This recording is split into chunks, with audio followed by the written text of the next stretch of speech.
use the raise hand function now and we'll get started. And we'll get going with Ken Wiebe from Sportsnet. Go ahead, Weber. Thanks, Gregor. Morning, Mark. What was your reaction to the suspension? I think, first and foremost, before we talk about anything, I think, the number one thing is, Jake Evans' health. I reached out to a couple of their guys, and here he's doing well. He didn't have to go to the hospital, which is good, and good news. And first and foremost is his health and how he's doing. And I pray for a quick and speedy recovery for him, and that he's okay. Go back to Ken Wiebe for a follow-up. Go ahead, Weber. What can you tell us about your perspective of how the play unfolded? Yeah, I think, my intention on that play is to try to negate a goal. There's no intent, there's no malice there. I don't go in with the frame of mind of injuring a hockey player. My record precedes itself. I think I haven't had one charging penalty in 600 games. My thought process there is to cut him off at that post. Obviously when he gets to behind the net, I don't know if he's going to cut back. So I stop moving my feet, in case he does a cut back behind the net, and I can reroute and go to the other side and cut him off at the other post. He might shallow out into the corner, and then I have to gear down and try to angle him off into the corner. My thought process there is cutting him off at the post, and I'm back checking, and my thought process the entire way is there's a minute left in the game. We just scored. It's a 1-goal game. My only thought in my mind is to negate a goal and prevent a goal. And obviously the result sucks that he's hurt. But like I said before, I just hope he's okay. I hope for a speedy recovery, and I'm praying for him. We'll go next to Kelly Moore from 680 CJOB. Go ahead, Kelly. Thank you, Gregor. Good morning, Mark. Right after the play, you had this incredulous look on your face, and even the camera caught you, in the breezeway getting down towards the dressing room. And I don't know what your emotions are, so maybe you could explain there, because it almost looks like you're trying to process everything that happened when you're making your way to the dressing room. Yeah, I'm more shocked than anything. I didn't think it was a bad hit, because my intentions are to try to negate a goal. I'm coming back to try to cut him off at that post, and I don't vault myself at him. I don't leave my feet. I try to keep my elbow in. I don't extend. I don't vault. I don't go upwards. I try to stay nice and compact. I'm trying to negate a goal. I'm trying to give our team a chance to win. I've probably been in, 36 on 5 situations this season, to try to score a goal. My entire life has been about scoring goals, and, I've never injured someone in my entire career. So for that result to happen, hurts me, because, I have tremendous respect for this league. I have tremendous respect for the players in this league, and for my teammates and our opposing teammates. And, the biggest thing that that sucks about it is the result. And, it's one of those things that you have to learn from. And, I just have to know that there's a plan for everything. We'll go next to Paul Friesen from the Winnipeg Sun. Go ahead, Paul. Thanks, Gregor. Hey, Mark, agree you did those things. You made yourself compact, and that is very out of character for you, a charging penalty. But if you do look at the play, it looks like right near the end, you stop reaching as if you're not going to poke check and try to stop the goal. And it looks like you then kind of just prepare for a big hit. Is that accurate to say? Not at all. I'm not preparing for a hit. I'm preparing for contact, because he's right there. He's trying to get to that post, and I'm trying to get to that post. So that is completely incorrect, Paul. And I'm trying to get to that post. I'm trying to negate a goal, and that's my only thought in my mind is I want to win a hockey game. I want to negate a goal and give our team a chance to go back to the other end and score a goal and tie the game and bring it to overtime. Go next to Jeff Hamilton from the Winnipeg Free Press. Go ahead, Jeff. Thanks, Gregor. Hi, Mark. A lot of talk about your behavior leading up to the hit. A lot of people look at you as you mentioned, you're all about scoring goals, you're all about offense, but it looked like whether it was, you're back and forth with Nick Suzuki. There was a moment there with Ben Sherrod on the ice. It just looked uncharacteristic Mark Scheifele. So I'm curious what you felt your mood was throughout the game prior to delivering that hit. It was excitement. It's game one in the playoffs. We have 500 healthcare workers in the building. It was excitement. It's game one of the second round of the playoffs. Benny's one of my best friends. Golf with him, 50 times a summer. So, it's just like, playing against Connor and Leon last series. It's intense. You battle your friends even harder than you battle, guys that you don't know. So, that's playoffs. They're a team that will get into scrums and stuff like that. And it's just excitement. It's excitement to be back in the playoffs. We had 8 days off. It's pure excitement for this game. I'm a guy who loves the game probably more than any of us. And it's pure excitement. It's round 2 of the playoffs. I'm jacked up. I'm excited to play hockey. And my mood was pure joy that entire game. I'll go next to Sarah Lusky from TSN. Go ahead, Sarah. Thanks, Gregor. Hi, Mark.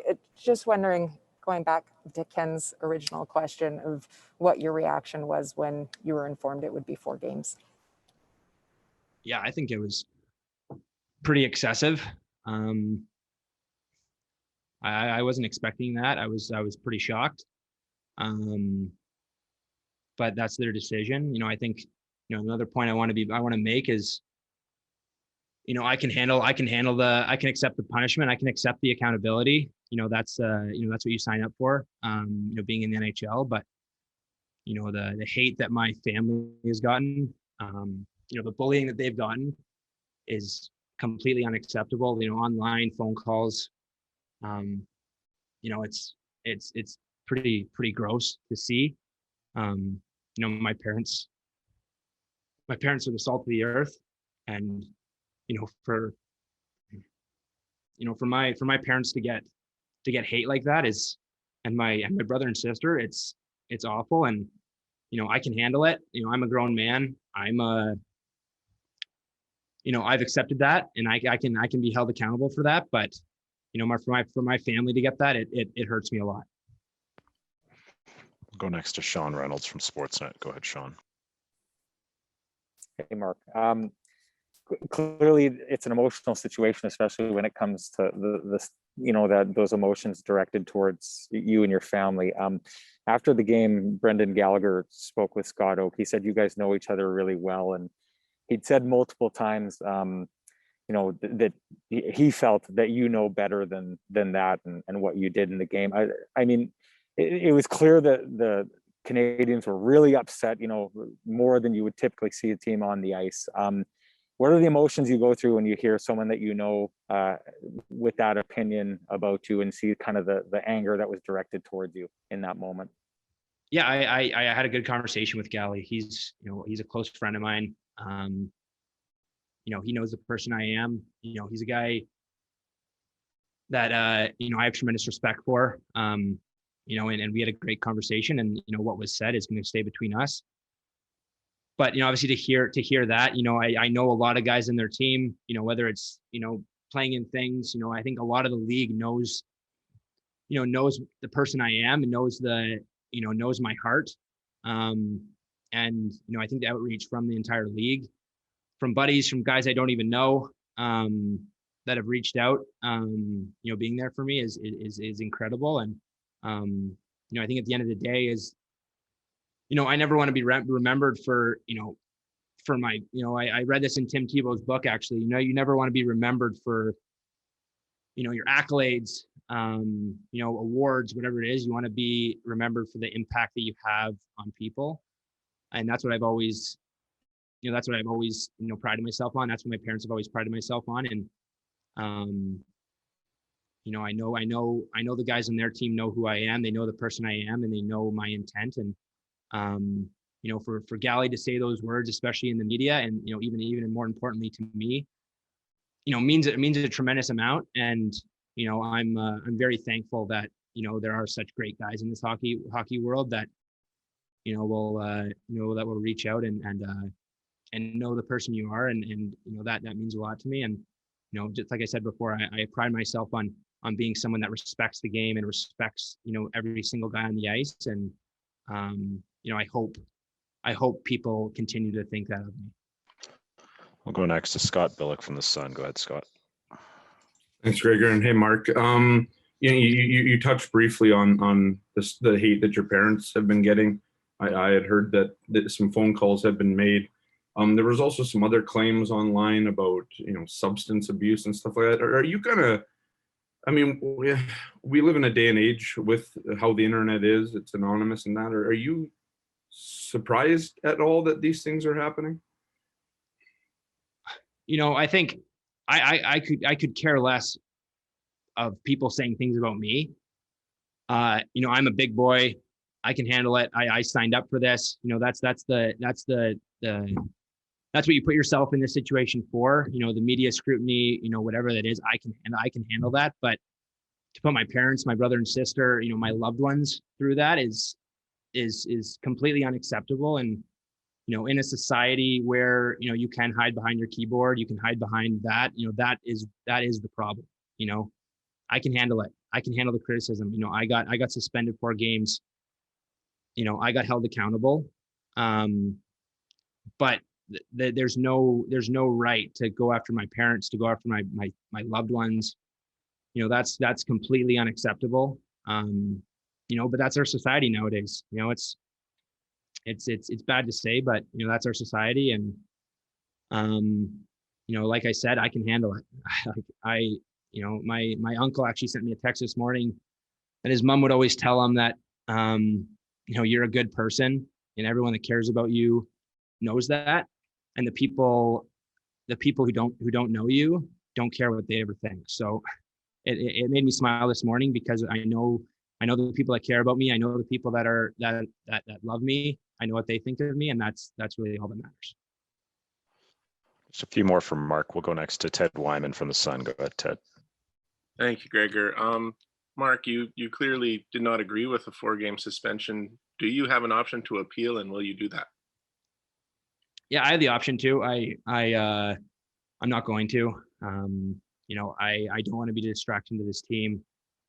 It's game 2 of the playoffs tonight. It's I'm gonna accept the punishment, and it really wouldn't have done anything anyway. The way that the rules kind of work with suspension under 6 games. So don't have much faith in that. But I don't want to be a distraction anymore. This has lingered on long enough.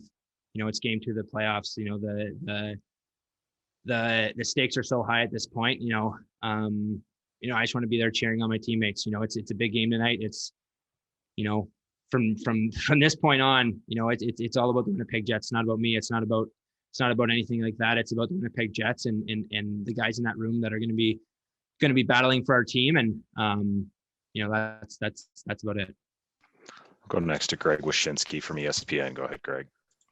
Thanks a lot. Hey, Mark, thanks for taking the time on this. I just wanted to clarify. So you initially didn't think that it was a bad hit, and your coach has called it clean.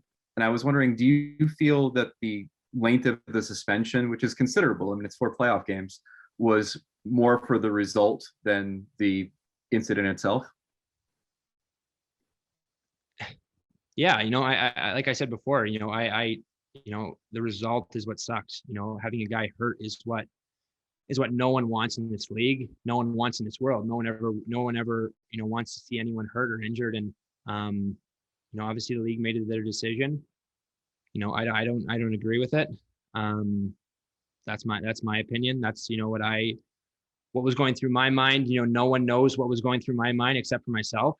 And I tried to portray that to the league. My I keep on going back to my record. I think I had 12 penalty minutes this year. I've had 1 boarding penalty in my entire 600 game career. I haven't had a charging penalty. I don't think I have more than freaking 20 hits a year. So my intention is not to injure, not to make a hit. It's to prevent a goal. That's what my entire life is. That's my job is to keep pucks out of the net and score. And that's why I'm out there on 6-on-5, is to prevent a goal and go back the other way and score. And so, yeah, I think it's excessive. But what can you do? NHL has their own, their own opinion. Final question is Jean-François Chaumont from the Journal de Montréal. Go ahead, JF. Hi, Mark. You're a big piece of the Winnipeg Jets. Is there any concern that your suspension will be tough to handle for the team, or you think that you have enough depth to survive against Montreal without you? Yeah, we have tons of depth on our team. We have so many guys, on this team that can step up. We have tremendous character. We have tremendous, tremendous everything on this team. It's a pretty special team, and I have full faith in my team that I'll be able to play a game again this year. So I'll be cheering loud and proud tonight. I'll be cheering every single night, and obviously just want to play a game again this year. Thank you very much, Mark.